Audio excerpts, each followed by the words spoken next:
The hag is sobbing into her arms. I mean, helpless woman. Yeah, ignore the hag bit.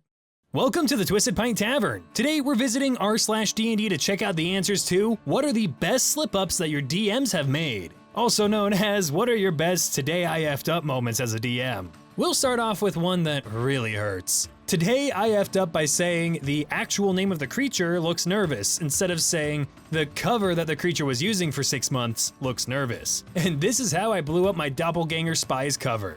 I feel that one. As someone who is a fan of using doppelgangers, it can be a little tough sometimes to keep the illusion from the reality separated in your head. But some of these comments also sympathize with the OP.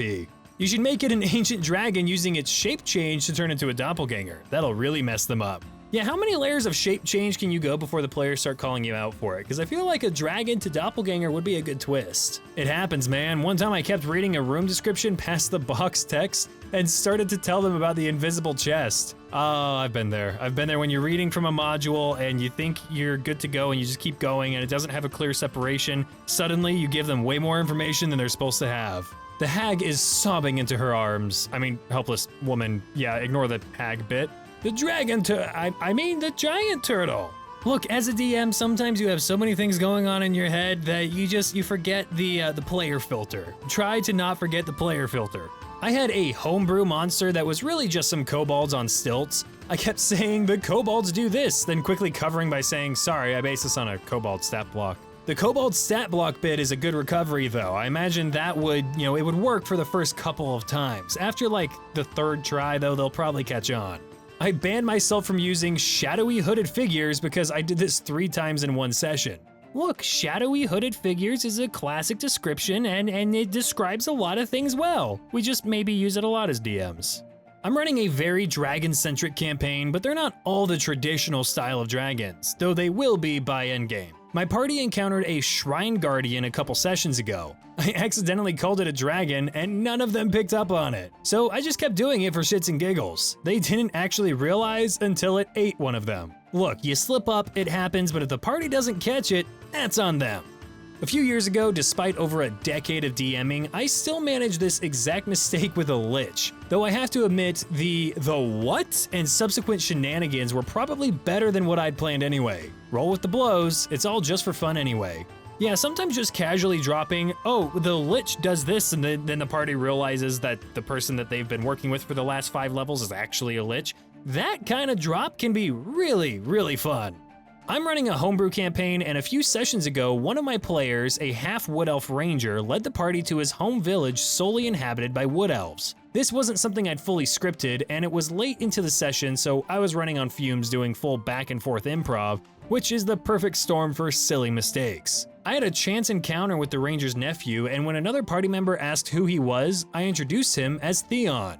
My paladin player looked at me, trying to hide his amusement, and just went, "Are you sure?" To which I said, wait, I don't know, did I already name him? Assuming he already had a name that I forgot to write down. He said, no, it's okay. So Theon, nephew of Fion, and everyone busted out laughing that I just throw out a random first instinct name that's so close to a PC's. Later I had a random elf name generator pulled up for encounters, and the next male wood elf they ran across was named Arlen. One of my players immediately pointed out that every single male wood elf they'd met had a name ending with ON, and I just shrugged and said, alright, fuck it. In this world, all male wood elves have names ending with ON. The innkeeper is Treon, there's Ronan, oh, and we need to change your son's name to Rion instead of Rian. I like to have a list of names that I can use like by sort of like race, background, etc. to pull from, and then when I use one, I just scratch it off. It's something I saw in one of Matt Mercer's old How to DM videos, and it works great. But even then, I end up with a completely scratch off list still, and I just end up winging names again, and it always ends up doing something like this. Like, I don't know how many characters in my games have a very similar name because I just autopilot to one, and everyone's like, wasn't that the name of this guy in this town over here? Our DM, while describing the way a town we'd freed from vampiric influence recovered, wanted to describe the ever-present fog lifting at dawn, and she painted a beautiful picture, with the sun rising in the south. So now that's how our world works, lol. The sun rises in the south and sets in the north. A little different from how it is in our world, but hey, this is a fantasy world, anything can happen. The players were at an auction and I was role-playing the auctioneer. They had some items they were auctioning and wanted the bidding to go higher. But if they won, they'd have to pay, and they were getting dangerously close to losing all their money. So if they made the bid, I'd roll to see if anyone would raise. They did this 3 times. Each time I typed in roll20/roll20. So it looked like they got a nat 20 each time because I forgot to type /roll d20. So I gave them a win and we all had a laugh. I got so caught up in talking fast as the auctioneer, it took a separate player to point it out. Good time. Just accidentally tipping the scales in the player's favor. I'm sure that they loved it, but it happens. One of the players at my table named his character Lenore, which for those who don't know is also the name of a detergent, Lenore. His character is a Leonin prince and they went to his home city for a few days. Late into a session, they went to speak to the king and his advisors, which I'd not prepared for. With detergents on my mind, I called him Ariel without thinking. My players clocked onto it and now every Leonin royal or guard has to be named after a detergent. Lenore the prince, Ariel the king, Purcell the brother, Scylla and Bung the royal guards. I'm running out of detergents to use.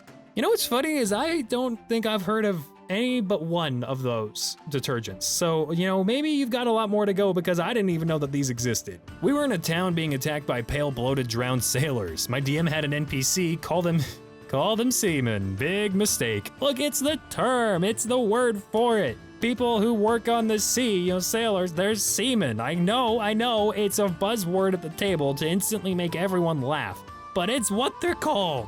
I'd like to say I don't do this, but I'm pretty sure I do a bunch and don't even realize it. One of my earliest memories of this was when the party was talking to some soldiers in a game I ran years ago, and the captain of the soldiers was just listening in to all the intel that the party had to report. Then I accidentally said, "The assassin thanks you for the intel," and cut myself off, and everyone just got wide-eyed and looked around at each other as they processed what I'd said. See, these soldiers were actually a band of mercenaries led by an assassin who had killed the real soldiers and posed as them to get the party's intel before killing them.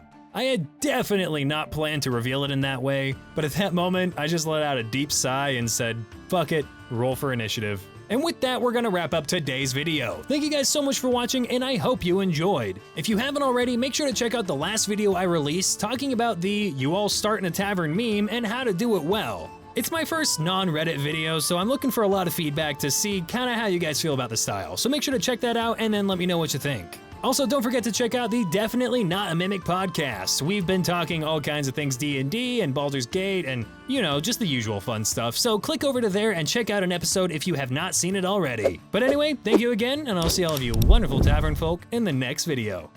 What do you mean I said the whole whiskey bottle's a copper piece? I definitely wouldn't have slipped up like that, no.